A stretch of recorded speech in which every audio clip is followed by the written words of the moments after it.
Hello नमस्कार दोस्तों, मैं हूं किशोर कुमार और आप सभी का बहुत बहुत स्वागत है गुरु ज्ञान लर्निंग हब के अंदर।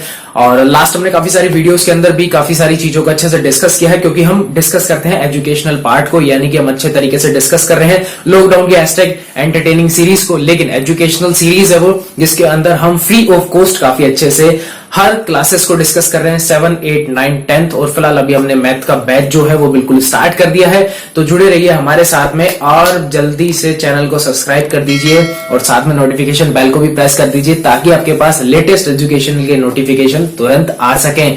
तो आज की चलते हैं, फटाफट से वीडियो देखते हैं कि कौन सा पार्ट हम आज डिस्कस करने वाले हैं। तो बिना देर के चलिए स्टार्ट करते हैं।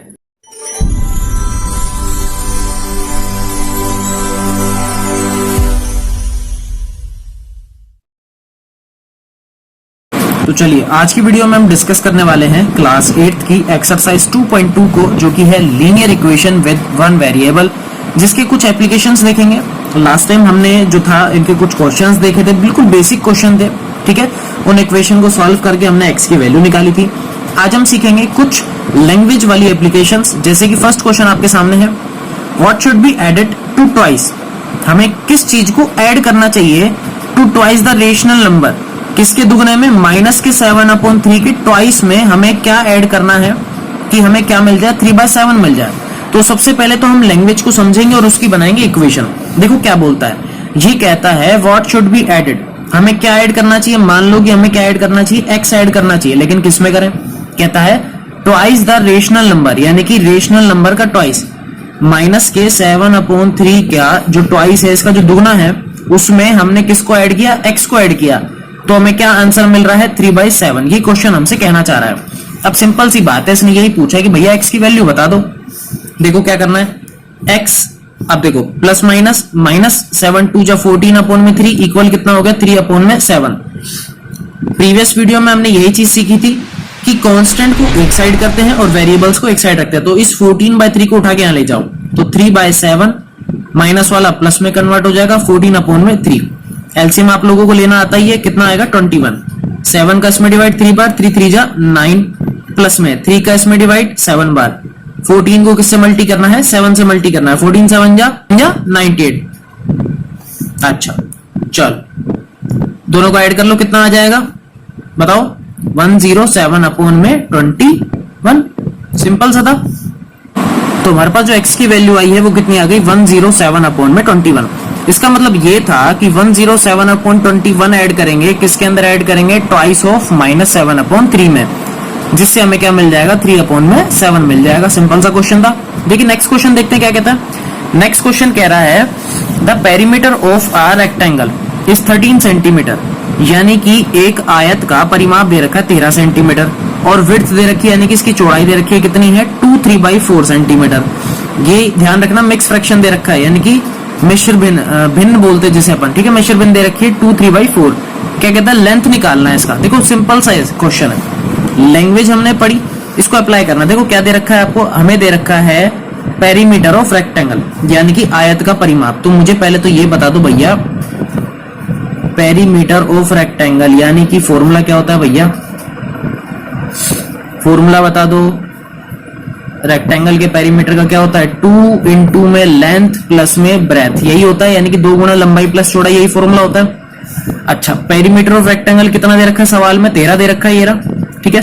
अच्छा, 2 × में लंबाई मुझे निकालनी है, ब्रेथ कितनी दे रखी है, 2 3/4, ये अपने को दे रखी है। एक काम करो, सबसे पहले तो ये जो मिक्स फ्रैक्शन है ना आपके पास में, इससे नॉर्मल फ्रैक्शन बनाओ। कैसे बनाते हैं, 4 को इससे मल्टी करो, 4 2 जा 8, 8 में 3 ऐड करो, कितने हो गए 11, तो ये हो गया 11/4, ठीक है। अच्छा देखो, ये 2 यहां पर मल्टी में, साइड में चेंज करूंगा तो किस में चला जाएगा, डिवाइड में, ये लो डिवाइड में चला गया, क्या हो गया, l प्लस में 11/4, यही हो गया। अच्छा अब एक चीज बताओ, तो l कितना आ गया, l आ गया 13/2, माइनस करेंगे कितना, 11/4। एलसीएम पता ही कितना आ रहा है, 4 आ रहा है। 2 का इसमें डिवाइड 2 बार, तो 13 2 जा 26, माइनस का यहाँ आ गया 11, माइनस करो, ये आ जाएगा 5 और यहाँ आ जाएगा 1, यानी कि 15/4, 15/4। तो लंबाई हमारे पास कितनी आ गई, 15/4। सिर्फ करना क्या है, लैंग्वेज को पढ़ना है। पहले तो लैंग्वेज समझ में आ गई तो समझो सब कुछ आ गया, लेकिन अगर लैंग्वेज नहीं समझे तो भैया कुछ भी नहीं आएगा, ठीक है। दोबारा से समझो क्या था, पेरीमीटर दे रखा था रेक्टेंगल का, तो मुझे इसका सूत्र पता है क्या होता है, 2 गुना लंबाई प्लस चौड़ाई। ठीक है, पेरीमीटर ऑफ रेक्टेंगल कितना दे रखा था 13, 2 इंटू में लेंथ मुझे निकालनी थी और ब्रेथ को ही विड्थ बोलते हैं, ध्यान रखना, वो कितना दे रखा था 2 3/4। तो सबसे पहले तो मिश्र भिन्न था, उसे भिन्न बनाया, कितना हो गया 11/4। बस उसके बाद किया गया, सिर्फ हमने साइड चेंज करी और बस कैलकुलेशन करी, आंसर आ गया। ठीक है, सिंपल सा था। अब हम एक्सरसाइज 2.2 के कुछ क्वेश्चंस देखते हैं अच्छे से। ठीक है, लाइन वाइज हम क्वेश्चन देखते जाएंगे। देखिए, अब फर्स्ट क्वेश्चन क्या कहता है एक्सरसाइज 2.2 का, इफ यू सब्ट्रैक्ट, यदि आप माइनस करते हैं किसको 1/2 को, लेकिन किस में से, फ्रॉम अ नंबर, एक नंबर में से। क्या नंबर दिया हुआ है भैया, नहीं दे रखा, तो नंबर मान लो x है। ठीक है, यानी कि कह रहा है देखो जैसे जैसे लाइन पढ़ते जाओ वैसे वैसे इक्वेशन बनाओ। If you subtract 1/2 from a number, आप एक नंबर के अंदर से किसको माइनस कर रहे हो, 1/2 को माइनस कर रहे हो, चलो अच्छी बात है। And multiply the result by 1/2, तो आपके पास जो आंसर आया ना माइनस करने पर, माइनस करने से आंसर क्या आ गया, x - 1/2, यही मेरा आंसर है। कहता है इसको मल्टी करो किससे 1/2 से, ये देखो यही कह रहा है, multiply the result by 1/2, multiply कर दो किससे 1/2 से, यू गेट, क्या मिल जाएगा आंसर, आंसर मिलेगा 1/8। कहता है व्हाट इज द नंबर, जो आपने नंबर माना था ना वो बता दो। दोबारा से समझो, इफ यू सब्ट्रैक्ट 1/2, यदि आप 1/2 माइनस कर रहे हो फ्रॉम अ नंबर, एक नंबर में से, यानी कि एक नंबर में से मैंने 1/2 माइनस किया, एंड मल्टीप्लाई द रिजल्ट, और जो रिजल्ट आ गया था, ये मेरे पास पूरा रिजल्ट है, इसको मैंने 1/2 से मल्टी कर दिया। कहता है ऐसा करने पर आपके पास आंसर कितना आ रहा है, 1/8 आ रहा है। तो देखो x - 1/2 इक्वल, देखो ये 1/2 यहाँ मल्टी में है, वहां जाके किस में हो जाएगा, डिवाइड में, या फिर ध्यान से देखो 2 को यहाँ पर क्या कर दो क्रॉस मल्टी, तो ये हो गया 1/8 इंटू में 2, देखो 2 1 जा 2, 2 4 जा 8, तो x की वैल्यू आ गई मेरे पास 1/4। देखो यहाँ तो 1/4 बच गया, इस 1/2 को उठाकर यहाँ ले जाओ तो ये हो जाएगा प्लस का आधा। ठीक है, एलसीएम कितना आ रहा है 4, देखो तो ये हो गया 4 का 4 में डिवाइड 1 बार, 1 1 जा 1, प्लस में 2 का इसमें डिवाइड 2 बार, 2 1 जा 2, 2 और 1 कितना हो गया 3/4। तो इसका मतलब x की वैल्यू कितनी आ गई मेरे पास 3/4 आ गई। तो बस आपको सिंपली क्वेश्चन को रीड आउट करना है, और क्वेश्चन जैसे रीड आउट करोगे इक्वेशन बन जाएगी, उससे आपकी जो वैल्यू जो भी पूछ रहा है वो आसानी से निकल जाएगी। देखो नेक्स्ट क्वेश्चन है, the perimeter of a rectangular swimming pool, यानी कि एक स्विमिंग पूल है जिसका पेरीमीटर कितना दे रखा है 154 सेंटीमीटर दे रखा है। ठीक है, उसके बाद कहता है its length is 2 metre more than twice its breadth, उसकी जो लंबाई है, उसकी जो लेंथ है वो 2 मीटर ज्यादा है, 2 मीटर मोर है ना, लेकिन किससे ज्यादा है, ट्वाइस इट्स ब्रेथ, उसकी ब्रेथ के दुगने से 2 मीटर ज्यादा है। इक्वेशंस को ध्यान से बनाना होता है, ध्यान रखना। देखो क्या कहता है, स्टार्टिंग में तो हमें क्या दे दिया भैया, रेक्टेंगुलर का पेरीमीटर दे दिया, तो मैं शॉर्ट में लिख देता हूं पेरीमीटर ऑफ रेक्टेंगल। फॉर्मूला क्या होता है, 2 इंटू में लेंथ प्लस में ब्रेथ, यही होता है भाई 2 गुना लंबाई प्लस चौड़ाई। पेरीमीटर तो दे रखा है 154 इक्वल 2 इंटू में लंबाई पता नहीं है, अभी थोड़ा एल ही रहने दो और इसको ब्रेथ को बी रहने दो। अब थोड़ा सा ध्यान से समझो, देखो क्या बोलता है, इट्स लेंथ, उसकी जो लंबाई है, लंबाई कितनी है एल है, 2 मीटर ज्यादा है, यानी कि 2 मीटर एक्स्ट्रा है। किससे 2 मीटर ज्यादा है, ट्वाइस इट्स ब्रेथ, उसकी ब्रेथ से दुगने से 2 ज्यादा है। इस इक्वेशन को ध्यान से समझना कि ब्रेथ का जब मैं दुगना कर रहा हूं उससे 2 जाता है, तो क्या ज्यादा आ जाता है, लेंथ आ जाती है यहाँ पर। ये जो लेंथ आई है इस लेंथ को रखो यहाँ पर। ठीक है, चलो रखते हैं 154 इक्वल, ये हो गया 2 इंटू में, देखो लेंथ की जगह मैंने रख दिया 2 प्लस में 2b, और प्लस में b तो था ही। ठीक है, चलो थोड़ा सा ध्यान से देखो, 2 यहाँ मल्टी में है तो इक्वल की दूसरी साइड जाएगा तो किसमें डिवाइड में चला जाएगा, तो 154 अपॉन में 2 इक्वल, अंदर है 2 प्लस में देखो 2b और 1b कितना हो गया 3b। ठीक है, डिवाइड करो, 2 7 या 14, 1 उसके आगे 2 7 या 14 इक्वल हो गया 2 प्लस में 3b। तो 3b देखो मेरे पास कितना आ गया 77 माइनस का 2, यानी कि कितना आ गया 75। तो यहां से b कितना आ गया मेरे पास 75 अपॉन में 3, 3 2 जा 6 और 3 5 जा 15।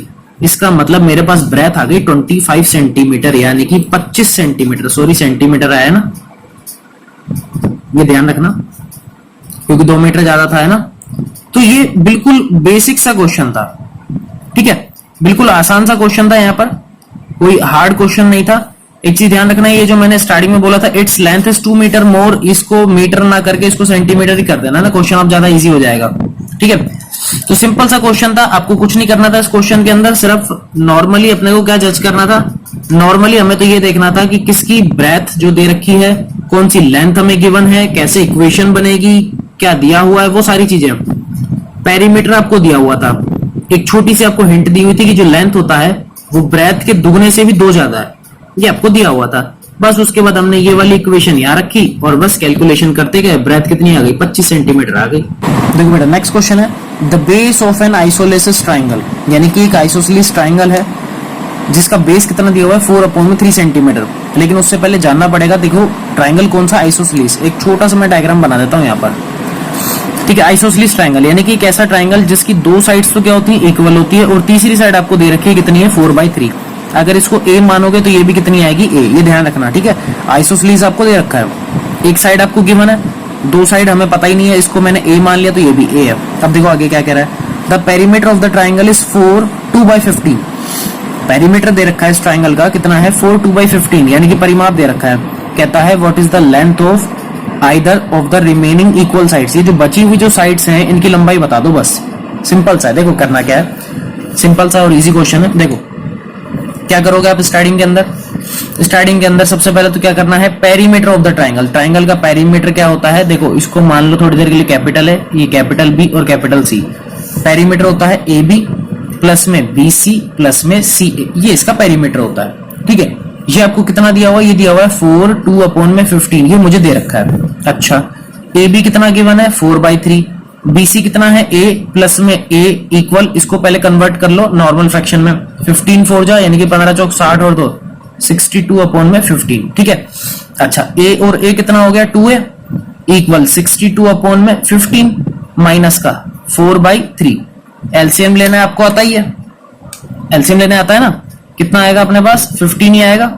चलो देखो 15 का 15 में डिवाइड 1 बार, तो ये तो आ गया 62 माइनस में 3 का इसमें डिवाइड 5 बार, 5 4 जा 20, बस माइनस कर लो, ये बच गया 2, ये बच गया 4, यानी कि 42/15, ये आया है 2a। ए चाहिए, डिवाइड कर दो 42/15 इंटू में 2, भाई ये वाला 2 नीचे आ जाएगा। जैसे आप करोगे तो 21/15, 3 की टेबल से काट दो, 3 7 जा 21, 3 5 जा 15, इसका मतलब 7/5। ये सिंपल सा आ गया मेरे पास। 42 में कितना आया था, 15 इंटू 2 आया था, बस उसके बाद हमने कैंसिल कर दिया, पहले 2 से काटा फिर 3 वाली टेबल से काट दिया। तो यहाँ पर समझने वाली एक छोटी सी चीज ये थी कि एक तो आपको पेरीमीटर गिवन है, क्या गिवन था, पेरीमीटर कितना था 4 2/15, और दूसरी हिंट आपको दे रखी थी आइसोसेलेस ट्राइंगल था, यानी कि जिसकी 2 साइड्स इक्वल होती हैं, ठीक है। आइसोसेलेस के बारे में पता है ना, और थर्ड साइड क्या होती है, अलग होती है। तो एक तो हमें पता ही था, ये मैंने ए मान ली तो ये भी ए होगी। जब मुझे एक पता लग गई तो दूसरी तो ऑटोमेटिक आएगी। हमेशा ध्यान रखना, पेरीमीटर का एक बेसिक फॉर्मूला है, बेसिक डेफिनेशन जो होती है वो यही होती है कि जो भी आपको साइड्स गिवन होती है ना, उन सबका ऐड कर लो, यानी कि सम ऑफ ऑल साइड्स, ये क्या होता है, उसका पेरीमीटर होता है। बस फिर कैलकुलेशन करी, एक ही वैल्यू आ गई, ठीक है। आज की वीडियो में सिर्फ इतना ही, बाकी के क्वेश्चंस को आप सेल्फली ट्राई कर लीजिएगा 2.2 के, ठीक है। हालांकि हम नेक्स्ट वीडियो के अंदर आगे और भी क्वेश्चंस को हम डिस्कस करेंगे, लेकिन मेरे डिस्कस करने से पहले आप लोग एक बार ट्राई कीजिए। उसके बाद अगर आपसे नहीं होते हैं तो कमेंट बॉक्स का यूज करना है, बताना है कौन सा क्वेश्चन आपसे नहीं हुआ है, और अगर कोई भी नहीं होता है तो वो भी आपको टाइप करना है, या फिर सारे हो जाते हैं तो बहुत अच्छी बात है।